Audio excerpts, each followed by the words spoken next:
ప్రస్తుతం తెలంగాణలో హాట్ టాపిక్గా నడుస్తుంది. రైతు భరోసా కాంగ్రెస్ పార్టీ ఎగ్గొట్టిందని అయితే ప్రస్తుతం ఉన్న తెలంగాణలో ప్రధాన ప్రతిపక్షం బీఆర్ఎస్ పదే పదే ఆరోపిస్తుంది. అయితే గతంలో కాంగ్రెస్ పార్టీ ప్రచారంలో ఉన్నప్పుడు మేము అధికారంలోకి వస్తే 7,500 ఇస్తాం ఎకరానికి, సంవత్సరానికి 15,000 ఇస్తాం ఎకరానికి అన్న వాళ్ళు ప్రస్తుతం క్యాబినెట్ సమావేశం ముగిసిన తర్వాత సీఎం రేవంత్ రెడ్డి గారు కేవలం ప్రస్తుతం ఉన్న పరిస్థితులకు అనుగుణంగా 6,000 ఇవ్వదలుచుకున్నామని రేవంత్ రెడ్డి కరాఖండిగా చెప్పడం జరుగుతుంది. దాన్ని బేస్గా చేసుకొని బీఆర్ఎస్ పార్టీ తెలంగాణ రాష్ట్ర వ్యాప్తంగా అక్కడక్కడ రైతు భరోసా పేరుతో రైతు దీక్షల పేరుతో సభలు పెట్టడం జరుగుతుంది. మనం మాట్లాడే ప్రయత్నం చేద్దాం.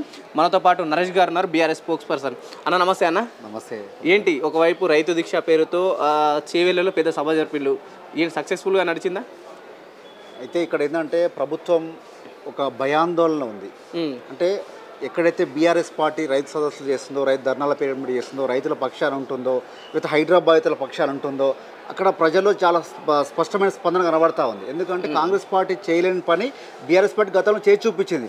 నువ్వు అంతకంటే మెరుగ్గా చేస్తా అని చెప్పి నువ్వు ప్రజలు నమ్మించి మేనిఫెస్టోలో పెట్టి ప్రజలు మోసం చేసినావు. కాబట్టి ఈరోజు ప్రజలంతా మళ్ళీ తిరిగి బీఆర్ఎస్ వైపు ఉంటున్నారు. బీఆర్ఎస్ పార్టీకి, కేటీఆర్ గారికి అండగా ఉంటారు. కాబట్టి తట్టుకోలేక ఇప్పుడు నల్గొండలో సభ పెడతా ఉన్నాం, రైతులకు అండగా ధర్నా చేస్తూ ఉన్నామంటే దానికి భయపడి పర్మిషన్ ఇవ్వకపోవడం ఏంటంటే పేరుకేమో ప్రజాపాలన. మీరు చెప్పండి పవన్ గారు, గతంలో చూసినాం, ఇప్పుడు ఏ మీటింగ్ చూసినా ముఖ్యమంత్రి గారు ప్రజాపాలన చెప్తా ఉన్నారు. మరి ప్రజాపాలన అయితే మీరు ఇందిరా పార్కులకి మేము అత్తేసినాము, మేము ధర్నా చేసుకోవడానికి అవకాశం ఇస్తామని చెప్పారు కదా, మరి ఎందుకు ఈ నిర్బంధ పాలన చేస్తా ఉంది? పేరుకు చెప్పేదేమో ప్రజాపాలన, చేసేదేమో నిర్బంధ పాలన. ఎక్కడికి వెళ్ళినా మీకు నిర్బంధం ఎక్కడ కనిపిస్తుంది? మీరు ఎక్కడైతే ఈ రైతు దీక్షల పేరుతో సభలు పెడుతున్నారు కదా, పూర్తిగా స్వచ్ఛందంగా వాళ్ళు పర్మిషన్స్ ఇస్తున్నారు కదా, ఇవ్వట్లే కదా. ఇప్పుడు నల్గొండ సభ పర్మిషన్ క్యాన్సిల్ చేశారు కదా, క్యాన్సిల్ చేశారు కాబట్టి మేము కోర్టుకు మెట్లెక్కాల్సి వచ్చింది. మాకు పూర్తి సంపూర్ణమైనటువంటి నమ్మకం ఉంది. మాకున్నటువంటి నమ్మకం ఏంటంటే న్యాయస్థానం మీద నమ్మకం ఉంది, ఈ ప్రభుత్వం మీద మాకు నమ్మకం లేదు. ఆ నమ్మకం లేదు కాబట్టి మీరు పర్మిషన్ కోసం అప్లై చేసినాము, దాన్ని మీరు రిజెక్ట్ చేసారు, మళ్ళీ మేము కోర్టు మెట్లెక్కాల్సిన పరిస్థితి వచ్చింది. ఏది ఏమైనప్పటికీ కూడా ఈరోజు ప్రజల కోసము, రైతుల కోసము, మీరు రైతుల పక్షాన మేము ధర్నాలు చేస్తామంటే మీరు అనుమతి ఇవ్వకపోవడం అంటే ఈ ప్రభుత్వం ఎంత భయపడతా ఉంది, ఎంత వ్యతిరేకత వచ్చింది, ఈ ప్రభుత్వంలో ఉన్నటువంటి లోటుపాట్లు ఏ రకంగా ప్రజలకు అర్థమైంది స్పష్టంగా తెలుస్తూ ఉంది కదా. అంటే చేవేళ్లలో మీరు రీసెంట్గా సభ పెట్టింది, ప్రభుత్వానికి ఏమైనా ఎఫెక్ట్ చూపించిందంటారా ఆ జనాదరణ చూసి? డెఫినెట్గా నేను అదే చెప్తా ఉన్నాను. ప్రజల్లో ఉన్నటువంటి స్పందన చూసి రేవంత్ రెడ్డి గారి ప్రభుత్వానికి వణుకు పుడుతుంది. కాబట్టి ప్రజలంతా ఈ బీఆర్ఎస్ వైపు ఉంటున్నారు. కాబట్టి ఈ రకంగా పర్మిషన్లు ఇవ్వకపోతే అయిపోతుందని చెప్పి ఒక నిర్బంధ పాలన సృష్టిస్తూ ఉన్నారు.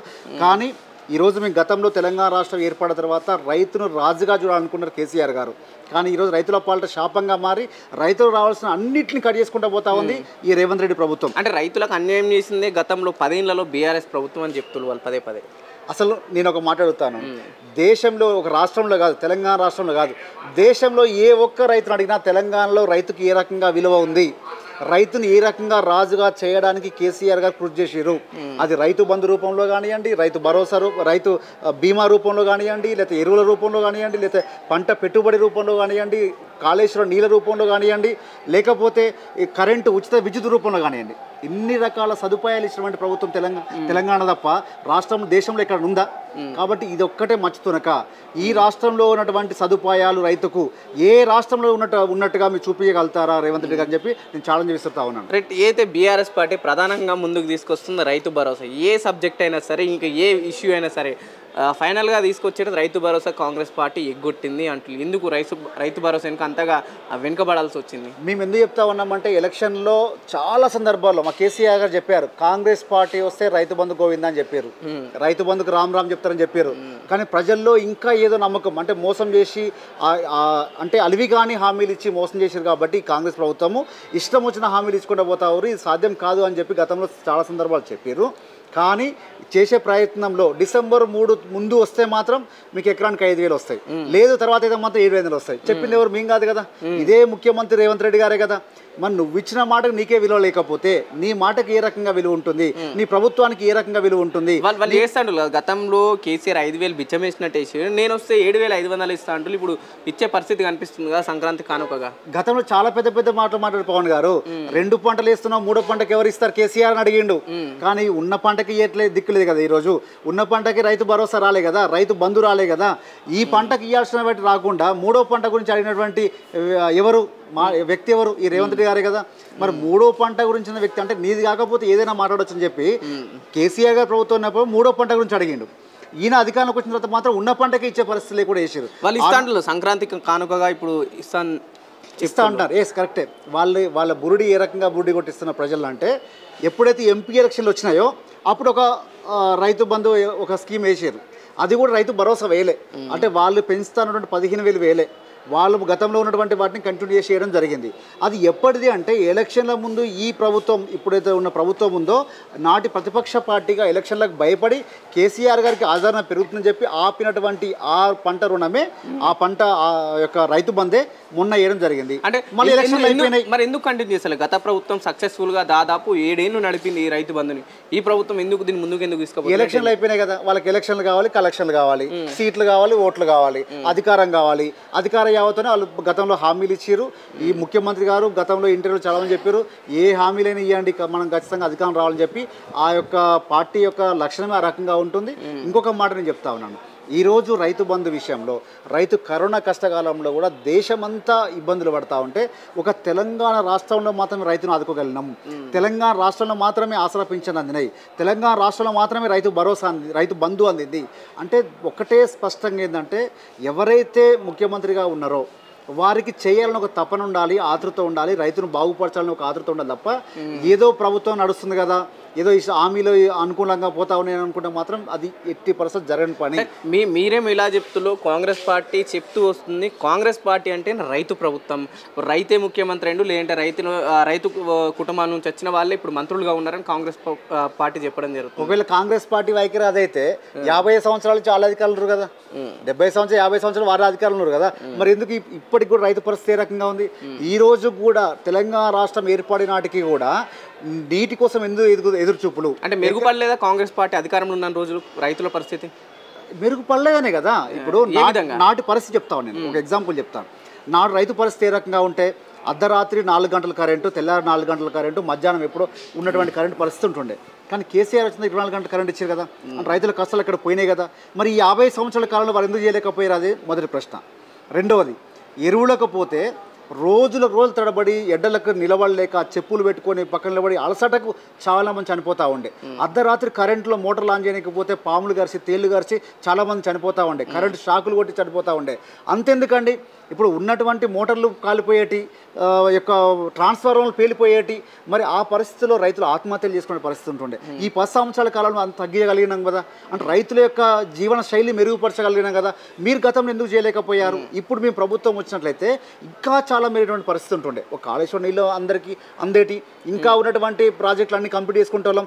ఈ యొక్క ప్రభుత్వము ఒక్క మాట కూడా జాతీయ హోదా కోసం మాట్లాడట్లేదు, ఉన్నటువంటి మనకు రావాల్సినటువంటి రుణాల మీద మాట్లాడట్లేదు, మనకు రావాల్సిన హక్కుల మీద మాట్లాడట్లేదు.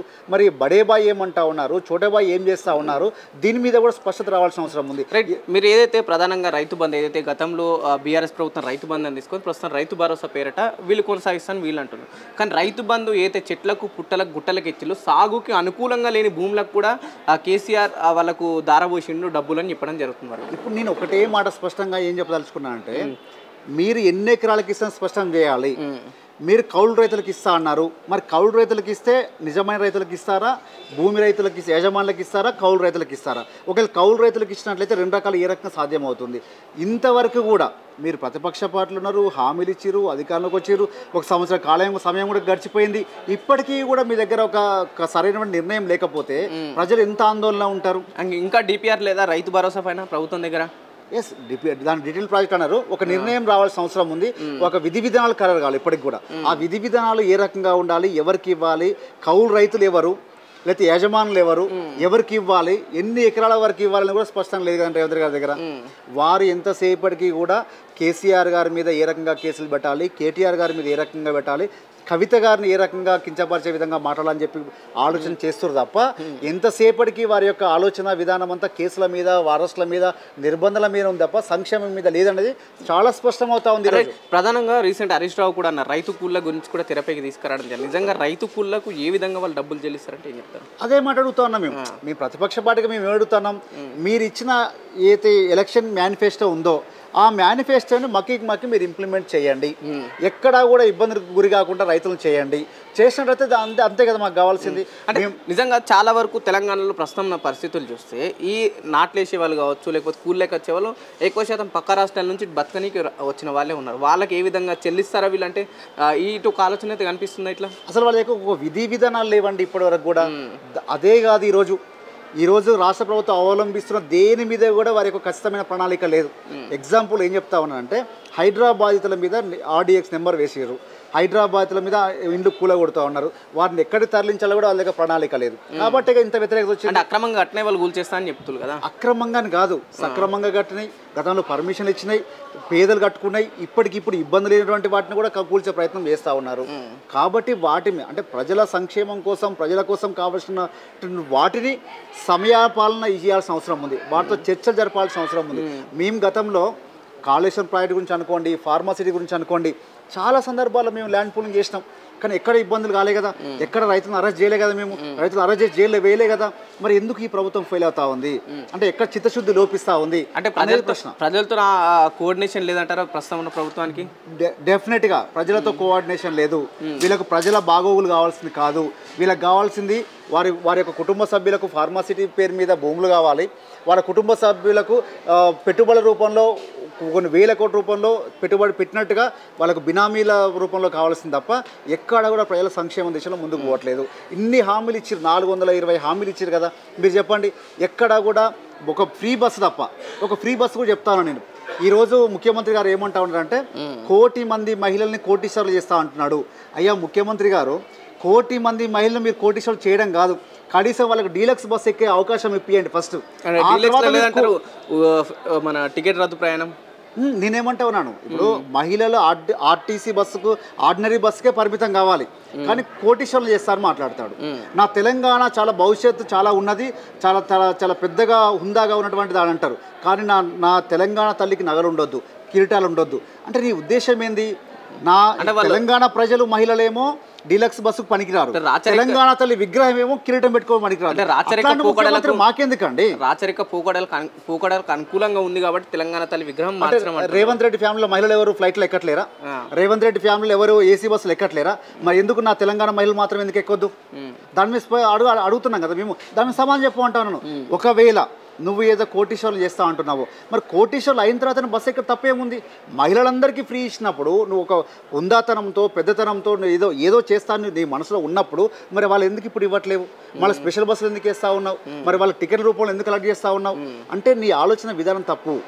ఈ రోజున కేవలం ఓట్ల కోసం మాత్రమే అలాంటి హామీలు ఇచ్చని చెప్పి స్పష్టంగా అర్థమవుతాం. రైట్. ఇంకో ఏదైతే రైతు భరోసా పేరట కాంగ్రెస్ పార్టీ ప్రచారంలో ఉన్నప్పుడు మేము అధికారంలోకి వస్తే 7,500 ఇస్తాం, ఎకరానికి 7,500 ఇస్తాం, సంవత్సరానికి 15,000 ఇస్తామన్న వాళ్ళు ప్రస్తుతం 6,000కి కుదించడం జరిగింది. దీన్ని ఎలా చూడొచ్చు?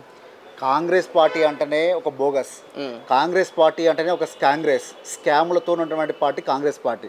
వారు ఇచ్చిన హామీలు ఎప్పుడు పూర్తి స్థాయిలో అమలు పరచలేదు. అమలు పరిచి ఉంటే నా తెలంగాణ ఈరోజు ఈ పరిస్థితిలో ఉండేది కాదని నా నమ్మకం. ఎందుకు అట్లా? ఎందుకంటే మీరు ఒక సీనియర్ జర్నలిస్ట్ ఆలోచించండి, మరి 10 సంవత్సరాల కాలంలోనే తెలంగాణ జిఎస్డిపిలో నెంబర్ 1 అయింది కదా, 10 సంవత్సరాల కాలంలోనే తెలంగాణ ఐటీ ఎగుమతులు నెంబర్ 1 అయింది కదా, 10 సంవత్సరాల కాలంలో అత్యధికంగా రైతులకు ఇచ్చే సంక్షేమ పథకాలు నెంబర్ 1 అయింది కదా. మరి ఈ 10 సంవత్సరాలు మేము చేసిన పని మీరు 40 సంవత్సరాలు మీరు చేసి ఉంటే ఈ పరిస్థితి తెలంగాణకి ఎందుకు వచ్చేది? నాడు అన్యాయం చేసిందే మీరు, ఆంధ్రాలతో పాటు ఆంధ్ర రాష్ట్రాలను కలిపిందే మీరు. కాబట్టి అన్యాయం చేసింది మీరే. ఈరోజు తెలంగాణ రాష్ట్రం ఇచ్చని చెప్పి ఏదో ప్రజలు నమ్మించే ప్రయత్నం చేసిర్రు, అలాగే హామీలు ఇచ్చిర్రు. హామీలు ఇచ్చి మేము వెనక్కి పోతాం, దర్జాగా మేము ప్రభుత్వాన్ని అనుభవిస్తామని మాత్రం ఎట్టి పరిస్థితులు ఊరుకునేది లేదు. ఆర్థికంగా తెలంగాణ కుదేలైపోయింది కాబట్టి ప్రస్తుతం ఉన్న పరిస్థితులకు అనుకూలంగా మేము 6,000 ఇవ్వదలుచుకున్నాం అంటారు రేవంత్ రెడ్డి. అంటే బహిరంగ క్షమాపణ చెప్పాలి, నాకు ఆర్థిక స్థితిగతుల మీద నాకు అవగాహన లేదు అని చెప్పి ఈ రాష్ట్ర ముఖ్యమంత్రి బహిరంగ క్షమాపణ చెప్పాలి. నాకు ఆర్థిక స్థితిగతుల మీద అవగాహన లేక నీ మేనిఫెస్టో పెట్టినా కాబట్టి తప్పైంది అని చెప్పి బహిరంగ క్షమాపణ చెప్పాల్సి. అయితే గతంలో బీఆర్ఎస్ పార్టీ బడ్జెట్ సమావేశాలు ప్రవేశపెట్టినప్పుడు ప్రస్తుతం ఉన్న ఫైనాన్స్ మినిస్టర్ ఉప ముఖ్యమంత్రి బట్టి విక్రమార్క కూడా అదే అసెంబ్లీ హాల్లో ఉన్నారు కదా. అదే అసెంబ్లీ హాల్లో ఉన్నారు. రైతు బంధు ఇచ్చినప్పుడు వారిని కూడా పిలిచినాం, వారి మండలాన్ని కూడా పూర్తి స్థాయిలో రైతు బంధు ఇచ్చినాం. ఇవన్నీ తెలుసు, కేవలం ప్రభుత్వం కోసం అధికారం కోసం ఒక యావ మాత్రమే తప్ప దీంట్లో ఎటువంటి గతంలో చేసిన పనుల మీద కేవలం వారికి ఉన్నటువంటి అక్కస్ ఏంటంటే ఇవన్నీ చూస్తే గత పాలకులు గుర్తొస్తా ఉన్నారు, ఇవన్నీ మారిస్తే రేవంత్ రెడ్డి గుర్తొస్తా అని చెప్పి ఒక అపోహలో పోతా ఉన్నాడు. ఇప్పుడు ఎగ్జాంపుల్ చెప్తాం, కాళేశ్వరం చూస్తే కేసీఆర్ గారు గుర్తొస్తున్నారు కాబట్టి కాళేశ్వరం మీద నిందలేయడం. ఓ తెలంగాణ తల్లి విగ్రహం చూస్తే బతుకమ్మను చూస్తే కవిత గారు గుర్తొస్తున్నారు అంటే బతుకమ్మను తీసేస్తే కవిత గారి పేరు లేకుండా చేయడం. హైదరాబాద్ ఆ అభివృద్ధిని చూసి ఐటీ ఎగుమతులు చూస్తే మా కేటీఆర్ గారు గుర్తొస్తున్నారు అంటే ఇవన్నీ కించపరిచి ఈ రేసింగ్ లాంటి సంస్థలని వెనక్కి పంపించి క్యాన్సిల్ చేస్తే హైదరాబాద్ బ్రాండ్ ఇమేజ్ పడిపోతుంది కాబట్టి మళ్ళీ నా పేరు వస్తుంది. ఇవన్నీ కుయుక్తులు నడిచే పరిస్థితి లేదు. తెలంగాణ సమాజం చాలా చైతన్యవంతమైనది, తెలంగాణ యువత చాలా చైతన్యవంతమైనది. ఆల్రెడీ చైతన్యవంతం అయింది కాబట్టి జిహెచ్ఎంసీలకు సీట్లు రాలేదు, బీఆర్ఎస్కే మద్దతు నిలిచారు. ఇప్పటికైనా ఒక మాట ఏమంటారంటే ఇప్పటికే సరైన పాలన చేయకపోతే రాబోయే రోజుల్లో స్థానిక సంస్థల ఎన్నికల్లో మీ అభ్యర్థి డిపాజిట్ కూడా తక్కువ చెప్పి నేను హెచ్చరిస్తాను. రైట్, ఫైనల్ ఒకటి చెప్పండి. రీసెంట్గా ఆదిలాబాద్లో కూడా ఒక రైతు బ్యాంకు అధికారుల ముందు పురుగుల మందు దాగి చనిపోవడం జరిగింది. దీన్ని ఎలా చూడొచ్చు? ఇది దుస్థితి, నేను అంటా ఉన్నాను. ఇది మన తెలంగాణ దుస్థితి. నాడు తెలంగాణ రైతులకు ఏమైనా ఇబ్బంది అయినా కూడా ప్రభుత్వం అన్ని రకాల ఆదుకుంటా ఉంటే ఈనాడు అదే రైతు బ్యాంకులకు వెళ్ళి చనిపోతా ఉన్నారు, గుండెలు ఆగిపోతా ఉన్నాయి అంటే దీనికి కారణం మీ ప్రభుత్వం కాదా రేవంత్ రెడ్డి గారు? అంటే ఎవరు ప్రభుత్వం? నేను ఒక మాట అంటాను, నువ్వు సినిమా థియేటర్లకు వెళ్ళిదని చెప్పి ఒక తొక్కిసాడు చనిపోతేనే వారి మీద కేసులు పెట్టినావు కదా. నీ మూలంగా నువ్వు రైతు రుణమాఫీ చేయలేక, నువ్వు రైతు భరోసా వేయలేక ఒక రైతు చనిపోతే ఇప్పుడు ఎవరి మీద కేసు పెట్టాలి రేవంత్ రెడ్డి గారు చెప్పి ప్రశ్నిస్తా ఉన్నాను. రైట్, ఏదైతే ఆదిలాబాద్లో ఈ సంఘటన జరిగిన తర్వాత బీఆర్ఎస్ పార్టీ నాయకులు కూడా పెద్ద ఎత్తున అక్కడికి వెళ్ళడానికి ట్రై చేసినా ఎక్కడికక్కడ అక్రమ నిర్బంధాలు కొనసాగుతున్నాయి. ఇందుకు రైతుల పక్షాన పోరాడితే అక్రమ నిర్బంధాల్లో కొనసాగించాల్సిందేనా? ముఖ్యమంత్రి గారు మూసి పర్యటన పోతే మా జిల్లా మొత్తాన్ని హౌస్ అరెస్ట్లు చేస్తారు. ముఖ్యమంత్రి గారు మీ మీద ధర్నాలు చేస్తామంటే మమ్మల్ని అరెస్ట్ చేస్తారు. మీ మీద ఎవరికైనా మద్దతు తెలపడానికి పోతా ఉన్నాం, గ్రూప్ 1 అభ్యర్థులకు మద్దతు తెలపడానికి పోతా ఉన్నాం, లేకపోతే ఆటో కార్మికులకు మద్దతు తెలిపోతున్నాం, లేదా హైదరాబాద్లో మద్దతు తెలిపోతున్నాం అంటే అక్కడ కూడా అక్రమ అరెస్ట్లే. అందుకే అంటా ఉన్నాను, ఇది ప్రజాపాలన కాదు, నిర్బంధ పాలన. ఇది ఖచ్చితంగా సమయం వస్తుంది, మళ్ళీ తిరిగి బీఆర్ఎస్ పార్టీ అధికారంలోకి వస్తుంది. ఇవన్నీ ఎవరెవరు ఏం చేస్తారో అవన్నీ చూసుకునే రోజులు ఖచ్చితంగా వస్తాయి. రైట్, ఇది పరిస్థితి. అయితే రైతు విషయంలో అయితే గతంలో ఇచ్చిన హామీలు పూర్తి స్థాయిలో నెరవేర్చాలి. రైతులకు ఇచ్చిన హామీలు ఇచ్చిన హామీలు నెరవేర్చే వరకు మేము ఎక్కడ కూడా వదిలిపెట్టాం. మా నాయకుడు వర్కింగ్ ప్రెసిడెంట్ కేటీఆర్తో పాటు మేము కూడా పదే ప్రశ్నిస్తాం. నల్గొండలో అయితే వీళ్ళు క్యాన్సిల్ అయిన సభని మేము మళ్ళీ కోర్టు ద్వారా తెచ్చుకుంటామని వీళ్ళు బలంగా చెప్పడం జరుగుతుంది.